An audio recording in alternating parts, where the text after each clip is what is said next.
Across this great nation of ours, the need for social distancing has impacted so many, the individuals, the family, the businesses, and industries. And one industry that is being impacted very heavily happens to weigh greatly on my heart. It is the beauty and service industry. And because of that, I have a special guest to share with you today. Hello, my name is Stephanie Anderson, and welcome to the Main Health Show.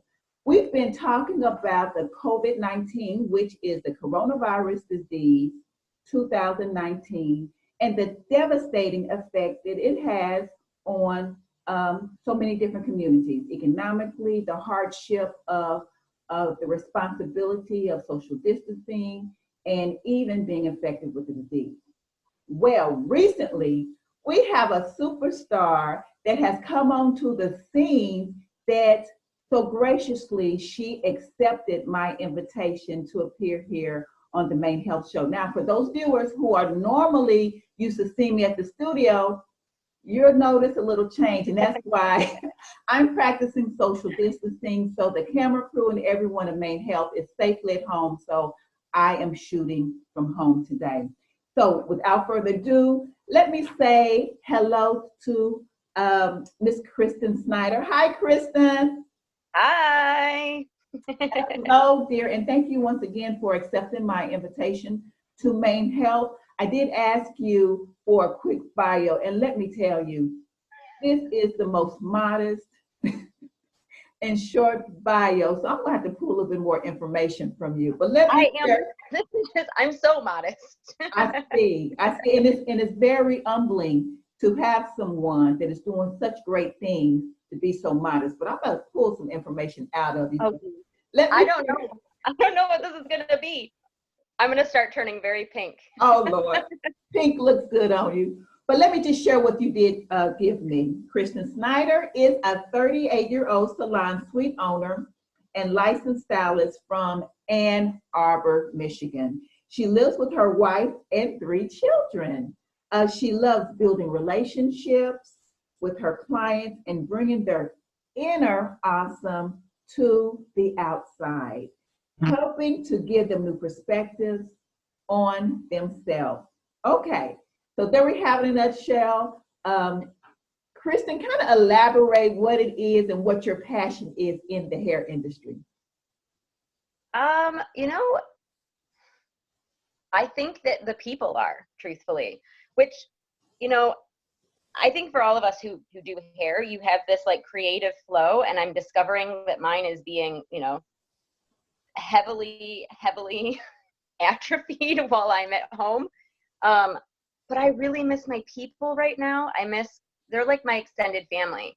So I've been saying this over and over. I am totally biased, but I really do have the best clients ever. Like, I have 0 complaints ever about a single person that sits in my chair. And I didn't realize how hard this was going to be to miss them on a day-to-day basis. So it's them. It's this like really amazing ability to connect with people, hear stories of their lives. I think the hair is sort of an afterthought to me, which sounds really bad. I think hair is the gravy because it is relational. Our interaction with our clients, especially those who have been with us for a substantial amount of time, you know about the births, you know about the deaths, you know about different things that you don't learn from the corner store clerk. You know what I'm saying? You're through it all. Yeah, you're going through all of it with them. I've had so many, while I was pregnant, so my youngest is going to be 3 in June, and while I was pregnant, 4 of my clients were pregnant. So we were all at these different stages of pregnancy doing, what is this like for you right now? Oh my gosh, my heartburn is terrible. It was so to do that. Yeah.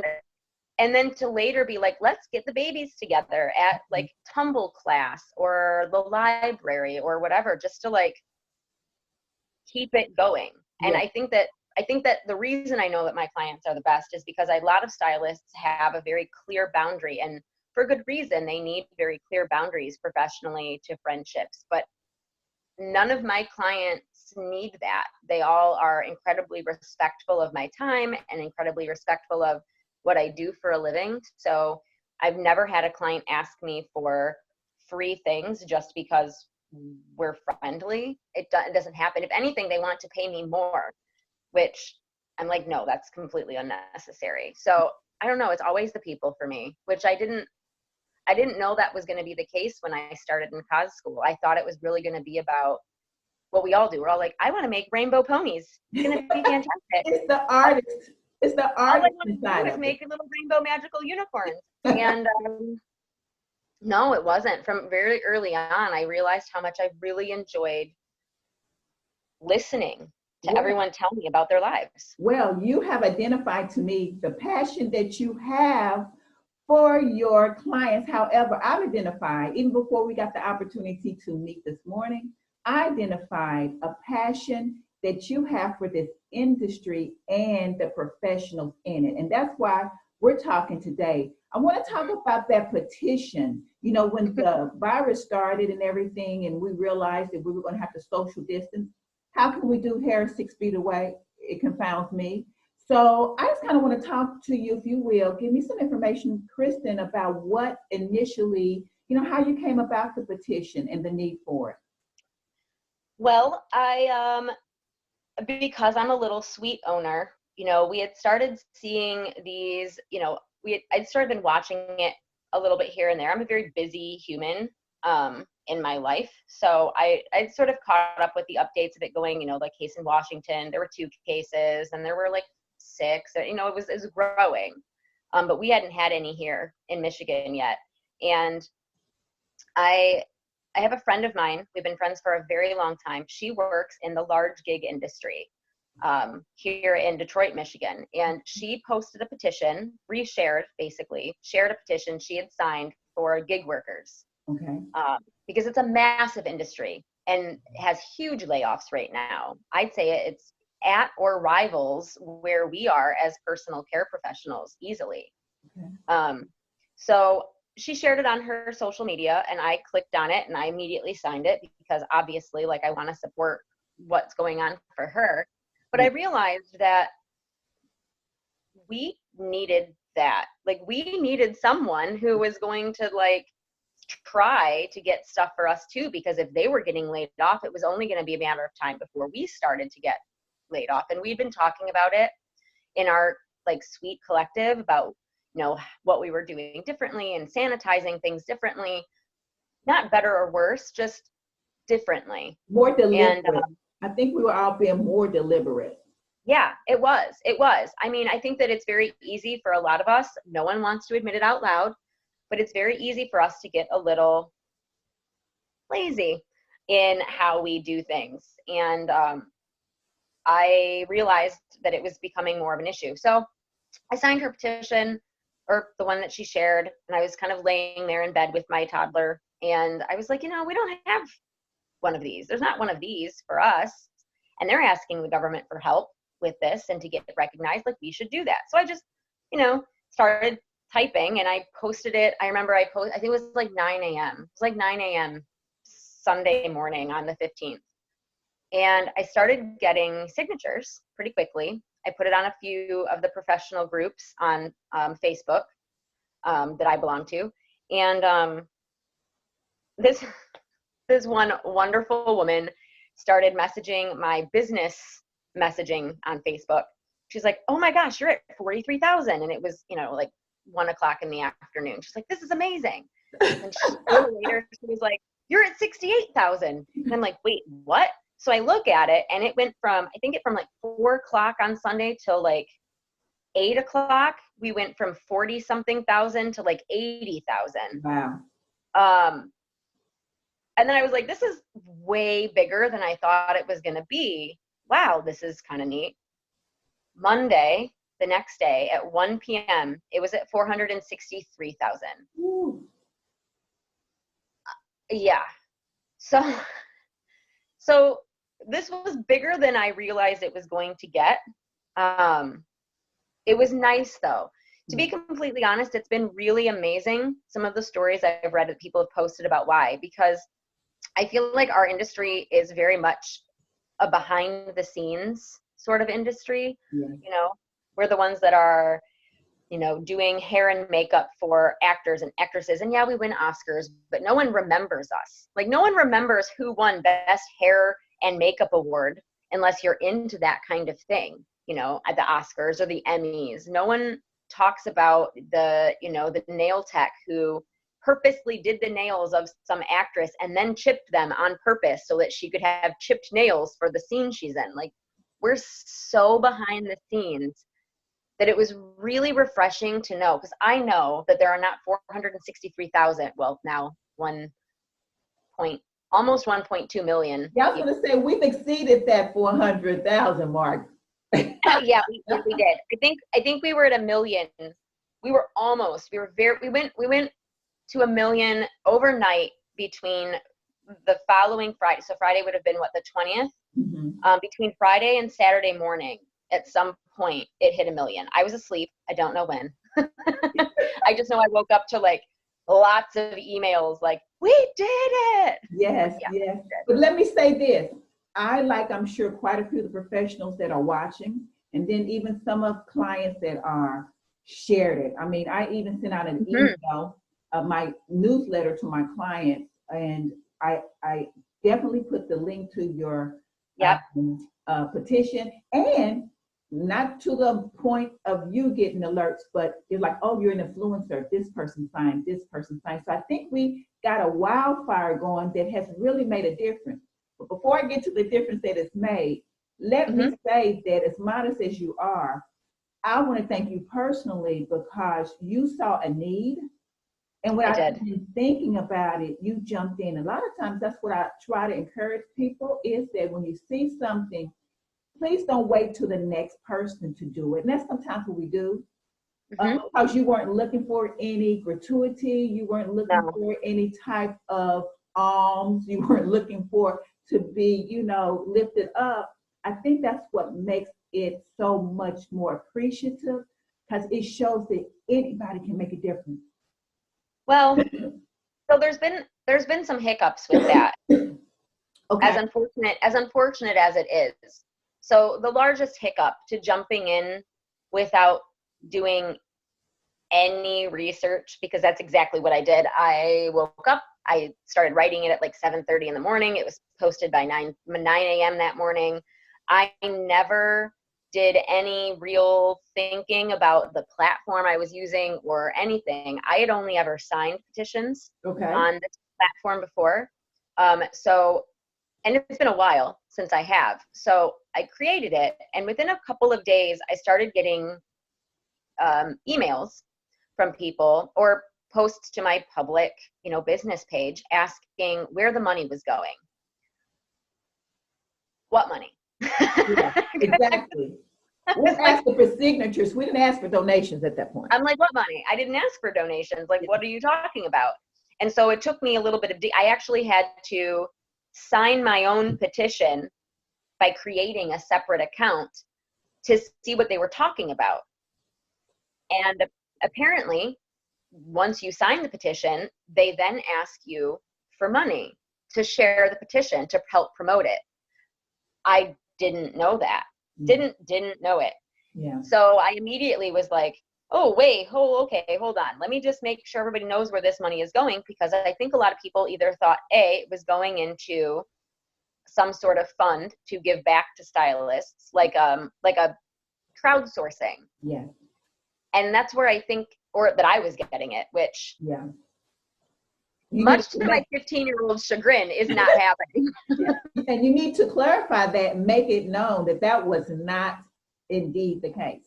Well, so that's what so immediately I went and I added a disclaimer at the top of the petition. I edited it, added a disclaimer to say, please note that if you if you donate to this, it's going to change.org to, promote the petition, blah, blah, blah. I thought that would do it. A few days later, I was getting more emails and comments asking, I donate $25. How does that help, my stylist, such and such, or so and so, or whatever. And I'm like, okay, so apparently my disclaimer was not strongly enough worded. Yes. So then I edited it again to say, please do not donate money to Yeah. change.org. This money does not go to stylists. Yes. And that cleared up some of the confusion for a little while, I think. I thought it cleared up a lot of the confusion. Come to find out, that is not true. I actually got a call from change.org, or I got a call, and I was on the phone with someone at change.org for about an hour and a half, which leads me to believe that more people were donating, because I can't imagine why they would call me to want to do basically to help in any way possible. They offered so much help. Wow. They did. And I think my suspicions it's because that they received quite a bit of money from, 1 million people signing and donating, feeling as though they were giving to us. Yeah. So there's been some haters, Stephanie, I'm not gonna lie. Yeah. There were a lot of things I didn't know when I started the petition. I didn't know that. I also didn't know that when I posted an update, they were like, hey, create an update, let your people know how things are going. I'm like, okay, cool. Wrote an update, wrote another update. I think I went through maybe 2 or 3 before my 15-year-old son was like, will you hire me? Can I be your manager? I want to help you. And I'm like, I mean, I don't have any money, but sure, you can help for free. You can help for me to feed you. And he discovered through clicking around somewhere on the website that there was like a discussion area where you can, like, people were leaving comments and I could reply back, which also news to me, didn't know that was a thing. And there were some very not nice ones. Lots of not nice ones. And they have gotten worse since then. Well, let me say this, because you were thrust into the public arena simply because you wanted to make a difference. And with that, without weighing the cost, because your heart was not worried about how does this really affect me. You wanted to make sure that you were able to assist your fellow brother or sister in the industry. And once you kind of put yourself out there, even if it's kind of like by accident, get ready for the haters to come. And it's only because people get very bold with the keyboard, but we're all so distant, because I'm gonna share this with you. Once I started, what happened to me, people are dealing with, we're in a very peculiar time of life right now. So people's frustrations, I think, are coming out in different ways. We live in a very untrustworthy season where there's so many people scamming and doing illicit things that people, instead of giving you the benefit of the doubt, initially they're executioner and judge and all that stuff before. So there was some of that. And, when it started to feel as though the tides were turning, and a lot of it is because I'm new to this sort of platform, right? As you discovered through our little behind the scenes with my very tech savviness. You did good. I'm regularly being taught how to use my Samsung by my teenager who has the same one. I'm like, oh, I didn't even know it could do that. And he's like, I mean, my 15-year-old found this discussion area for me on my computer, and then he left to go to his dad's house. Yeah. And my 2.5-year-old hid my computer charging cord. So it was like a perfect storm of things that happened where I was like, how am I going to get back to the discussion area? Because I don't even know how he found it to even respond to anybody. And I can't find the cord to plug in the computer. I've learned that I can now access the discussion area on my phone, which is super helpful. I learned that last night sitting here watching TV. I was like, oh, look what I can do. You're winning. I think that you're right. I think that, so here's what happens. There are 2 really beneficial things that happen when something of this magnitude in the world takes place. There's a giant opening for business right now, right? Like, the amount of businesses that are going to be started surrounding being beneficial to our community of people is going to be amazing, right? There are going to be advocacy groups that start. There are going to be, lobbyist firms that are starting or being hired. There will be relief funds that are, created, which we'll get to, I'm sure, at some point. Yes. There's going to be a market. There is a market for all of this to happen right now. And because there are such a big market for legitimate things to happen, there's just as much of a market for the illegitimate and the scam. So I'm glad that you brought that up, because it's just the reality of the way things are. It is. And so I tried to make myself, so once I started being able to respond again, because I located my computer charger cord and just started frantically typing back things to people, which the unfortunate thing is that change.org isn't social media. Yeah. So there's no notification to me.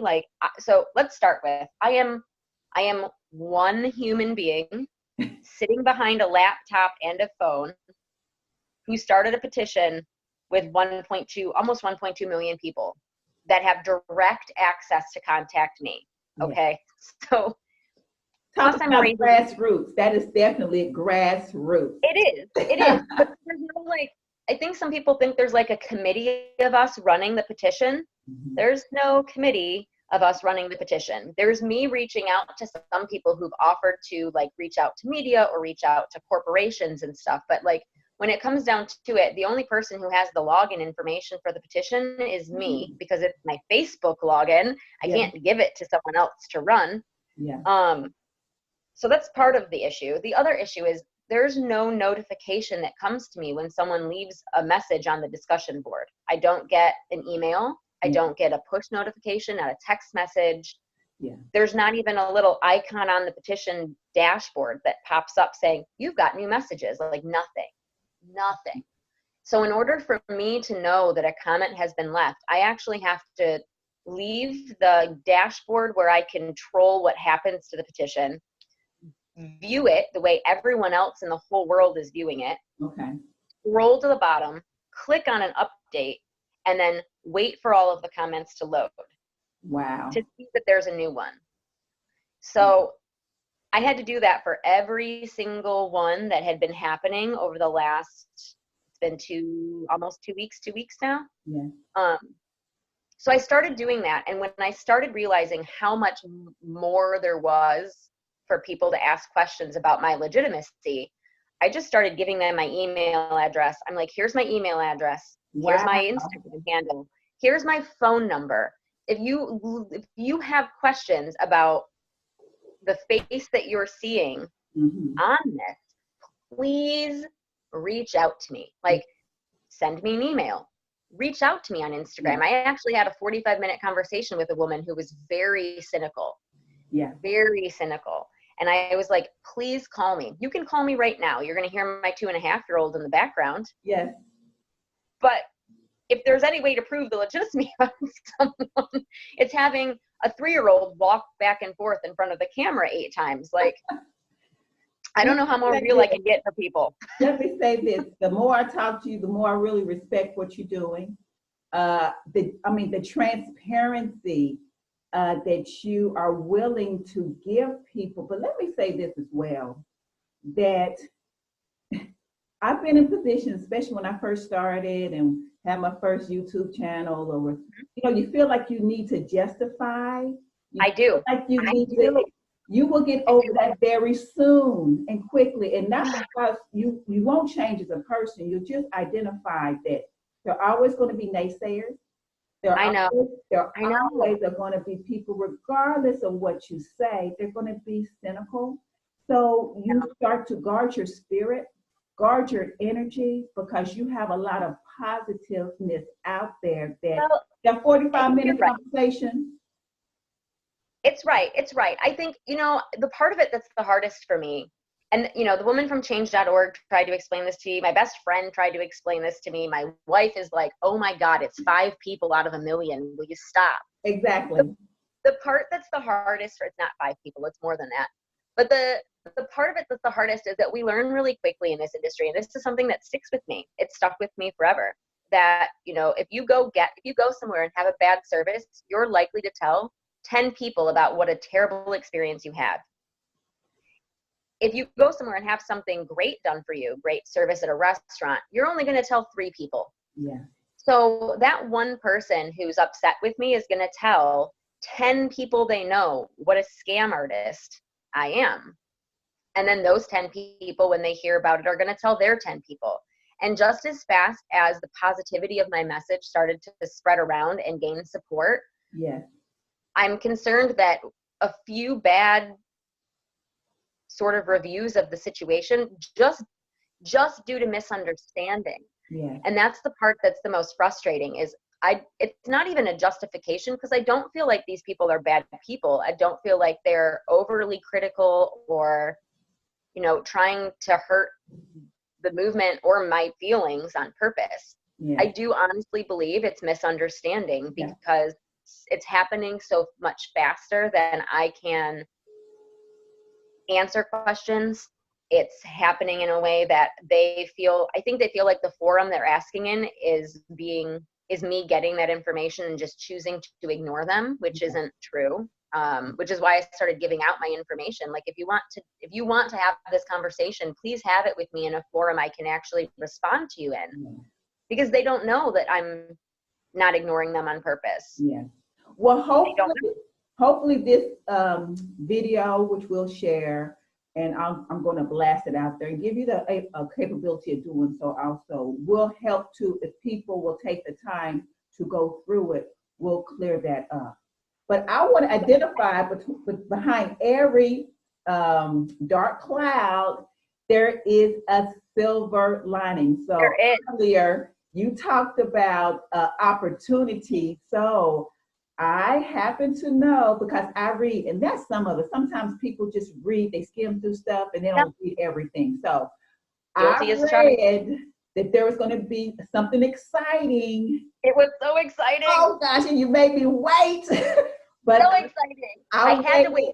So I'm wanting you to share it with my viewership and those who are going to be looking at the video. What happened and how they can participate? You guys already all know, probably already, because it went live before I was given the opportunity to announce it, which is fine. That's kind of how it was supposed to be.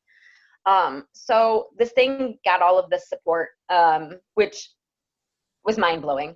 And I did a couple of interviews. I did a local interview for my hometown newspaper. I was a webinar panelist on Modern Salon, which was mind blowing. So crazy. Modern Salon, so crazy.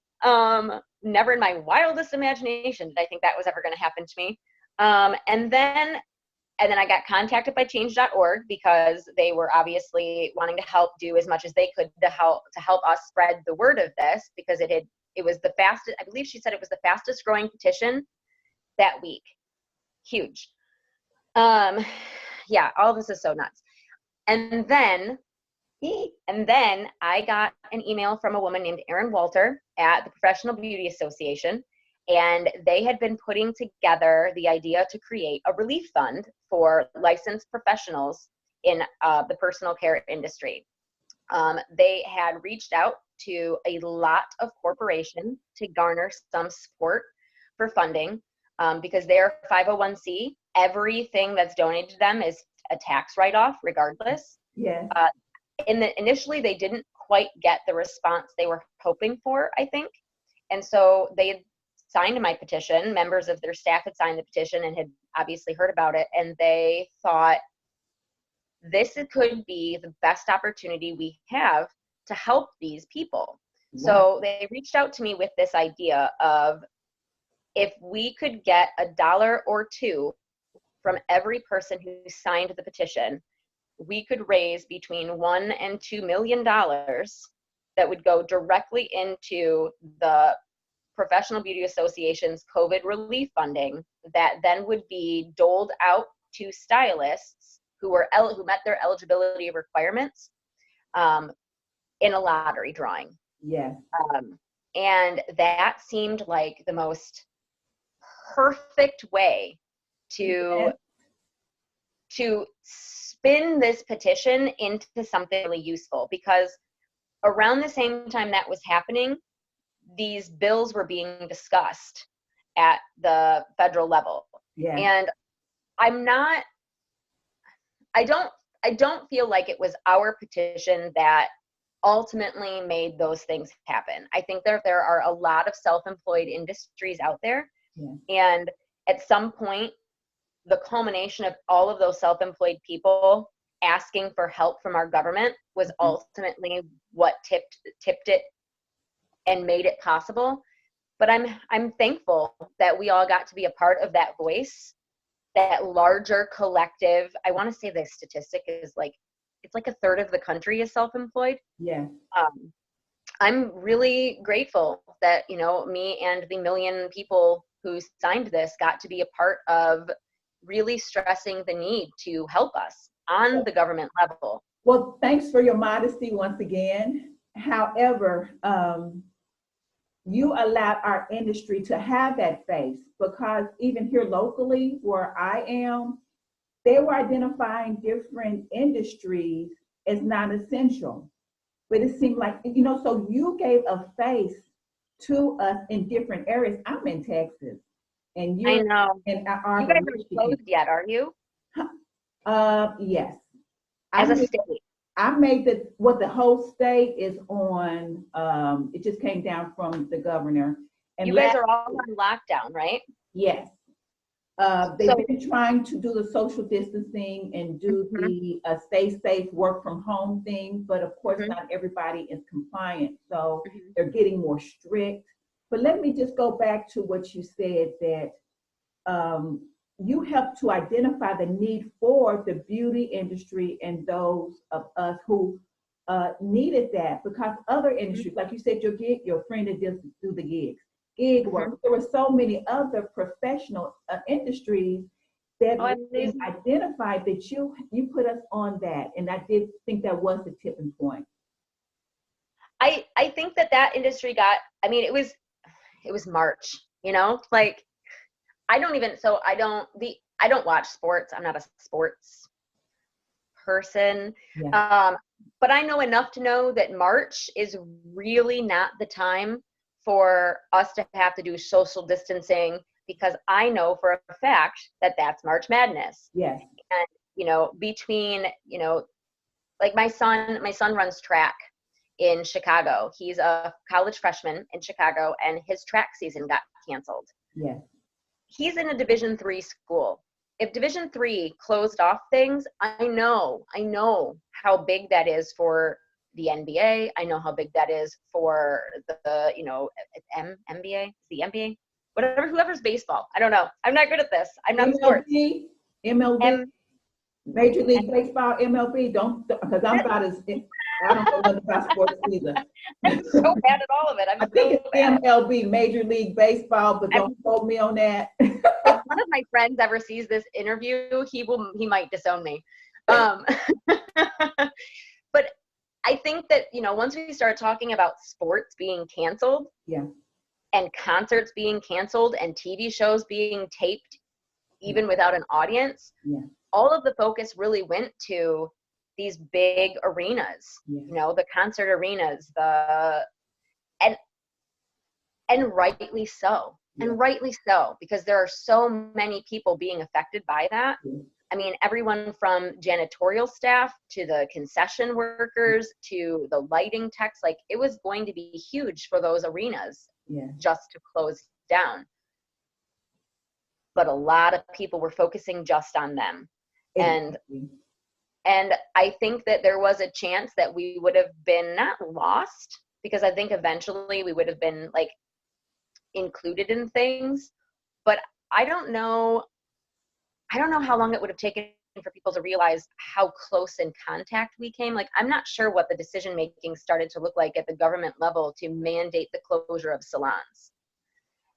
And that's been a very tricky thing. I've had a handful of people email me very upset that they got closed as a non-essential business,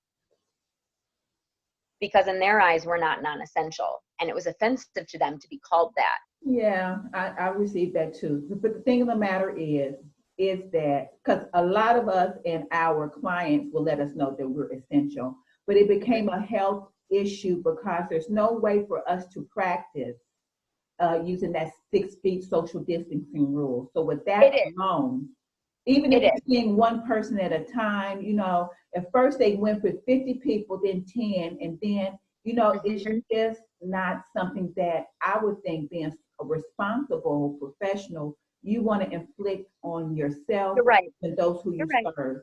Yeah. The hardest part is that we do such a great job sanitizing in a salon. Yes. We can do, all of us who get a little lazy here and there can do so much better. But the issue is that we know this isn't just a contact problem. We know it's not someone is infected in touches. They can breathe on you. It's airborne. Yeah. I have a stand behind sink in my studio. Yeah. Like, thankfully, it's new, and that means I'm not leaning over someone now to wash their hair, but I'm still breathing directly down in their face. Yeah. They're breathing in mine. I'm trimming bangs. It's we're right there. In contact, we're relational. What we do is relational. You can't get in contact with somebody like that unless you have a relationship with them. Okay, so because I think you and I could talk all day, and I love it. We may have to revisit this. I think you're my. I'm having a good time. This is like my favorite part of what I do. I love it.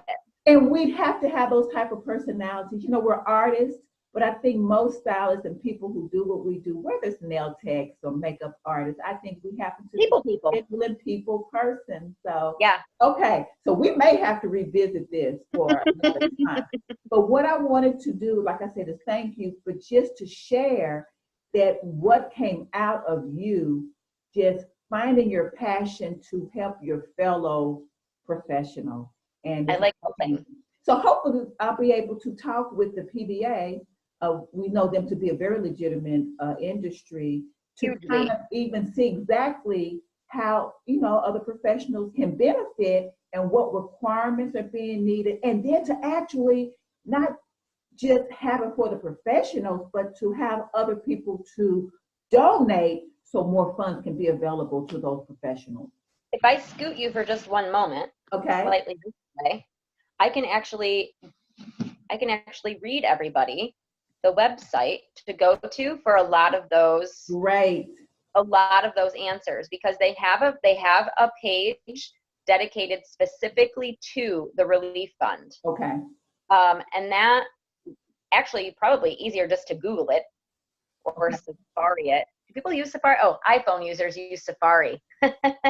I use Google Chrome, but whatever your search engine is, give them the information. Right. So all you have to do is actually Google the Professional Beauty Association and the COVID Relief Fund, COVID-19 Relief Fund. It'll take you directly to their link. And every question you need answered is there. Okay. You just have to scroll a little bit to find the first thing you'll come to when you go to the webpage is donate. No one is asking salon professionals that are out of work to donate very much money. Yeah. It's not a thing. It's not like give $50 because you might not get your $500. You might not be selected. Yeah. It was really meant as give a couple dollars and then share it with everyone to give a couple dollars. Yeah. And by collecting all of that. Yes, it just kind of builds up. Okay, so that's going to be pba.org. PBA, it's probeauty.org. Probeauty.org. And it's /PBA Charities COVID Relief Fund. You'll find it. You can't miss it. It's everywhere. I have seen it posted everywhere. I'll try to include that link below the video when we share it. And also because I do know that you have a heart for helping, can you, Kristin, please kind of share any contact information that you would want if someone has some additional information or want to connect with you? If you can give information about your salon. Yeah. Absolutely. So I created an email account to answer everybody because my own clients' emails became completely buried underneath everything. So the email address to best reach me is Uniting Beauty, all one word, unitingbeauty@gmail.com. And my Instagram handle is Hair by Kristin Snyder. It's the same face that you guys will see on the headshot because it's my most professional looking picture. Yes, it looks nice. It's the only one I have. It was taken in my living room. And I mean, my Facebook is my studio name, Nick Snyder, Knix, or Nick Studio. So you could just look me up on Facebook and find me. I'm receiving I mean, I'm answering even personal Facebook messages. I'm a pretty transparent human. I know that's how I believe I reached out to you, Instagram or Messenger or something. So take it from me. She is what you see. And she's pretty much, yeah. dedicated. Yeah, which is a great thing. Which is a great thing. So any last words you want to share before we ended our visit for today? Yes. Thank you. Thank you, Stephanie. Thank every single person who's going to watch this. Thank you all. Like, you have all been so supportive and amazing, and you have completely blown my mind at how much connection there actually is in the world between us all. And you've opened up so many people's eyes about what importance we all have, that it's really sort of reignited my love of doing what I do for a living, is just having so much support from you all. It really has. You have no idea. No idea. Yeah. Well, on that note, I'll share with you, I don't think that you really have an idea of the difference that you've made, but it's been a very pleasurable experience, Kristin, to make your acquaintance and to visit. And, you know, who knows, we maybe have an opportunity to visit again. I would love to do that. I would love that. This has been so much fun. Thank you. I know, right? Even if I had to put makeup on my face. Well, this is going to be the end for this episode of the Maine Health Show. Stephanie Anderson, and thank you again, my special guest, Kristin Snyder, all the way from Ann Arbor, Michigan. We hope that the visual, because we were having some technical difficulties earlier, that everything is going to look okay. But until the next time we have a chance to meet, take care and be blessed. Stay well and stay safe. Until next time. Bye-bye. Bye.